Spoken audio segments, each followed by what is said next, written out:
नमस्कारम सद्गुरु। आप शास्त्रीय संगीत काफ़ी सुनते हैं। क्या आपको लगता है कि इसमें किसी रोग को ठीक करने की शक्तियाँ हैं? First, let's understand what's music. पहले ये समझते हैं कि संगीत क्या है। संगीत ध्वनियों की एक तरह की व्यवस्था है। अगर आप ध्वनियों को एक तरह से व्यवस्थित करते हैं तो वो शोर बन जाएगा। अगर आप ध्वनियों को दूसरे तरीके से व्यवस्थित करते हैं तो वो संगीत बन जाएगा। आज बहुत सारे शोर को संगीत माना जा रहा है, ठीक है? अगर आपको शास्त्रीय संगीत के बारे में कुछ पता है तो आप देखेंगे कि शास्त्रीय संगीत के पीछे बहुत अधिक मात्रा में गणित शामिल है। इसका एक ढांचा होता है, एक गणितीय ढांचा बनाया जाता है।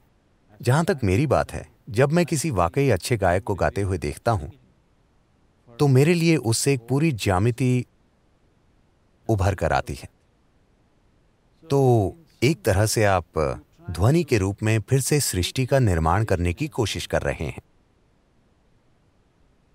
कोई संगीतकार कितनी गहराई से, उसमें वो कितना आगे जा सकता है ये कहा नहीं जा सकता, लेकिन आप वही करने की कोशिश कर रहे हैं। आप ज्यामितीय पैटर्न्स की खोज करने की कोशिश कर रहे हैं, वो सभी जटिल पैटर्न्स जो सृष्टि के रूप में संभव हैं, क्योंकि सृष्टि बस ध्वनियों का या स्पंदनों का एक जटिल मिश्रण है। तो आप निश्चित रूप से जानते हैं, शब्दों को छोड़ दीजिए। मेरा मतलब, अगर भावनात्मक शब्द मौजूद हैं तो लोग उससे थोड़े भावुक हो जाते हैं, तो वो अलग बात है। वे लोग उसे अर्थ दे रहे हैं। बिना किसी शब्द के भी संगीत आंसू ला सकता है, संगीत आनंद ला सकता है, संगीत प्रेम ला सकता है, संगीत लोगों में मूड, भावनाएं और अनुभव पैदा कर सकता है, बस ध्वनि से ही, शब्दों का इस्तेमाल किए बिना। शब्द यानी ये मानसिक पैटर्न है, ध्वनि यानी ये अस्तित्व से जुड़ा पैटर्न है। तो इसलिए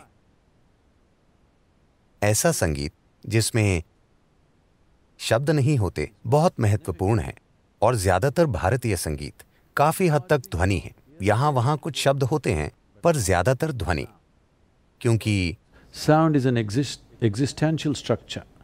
ध्वनि एक अस्तित्वगत संरचना है। शब्द, किसी शब्द का अर्थ एक मानसिक संरचना है। अगर मैं तमिल में एक गीत गाता हूं तो आपके लिए उसका कोई अर्थ नहीं है, क्योंकि शायद आप वो भाषा नहीं समझते। अगर आप किसी दूसरी भाषा में गाते हैं जो मैं नहीं जानता तो मेरे लिए उसके कोई मायने नहीं है, क्योंकि मुझे मतलब नहीं समझ में आता। लेकिन ध्वनि की प्रकृति ऐसी नहीं है। अगर ध्वनि को एक विशेष ज्यामिति में व्यवस्थित किया गया है तो इससे कोई फर्क नहीं पड़ता कि आप कौन हैं। ये आपकी भावनाओं को नहीं छूता, लेकिन ये आप जो हैं उसके अंतरतम को छू लेता है, उस मौलिक तरीके से जिस तरह से ये सृष्टि यहाँ घटित हुई है। तो ये जीवन को छूने की एक कोशिश है।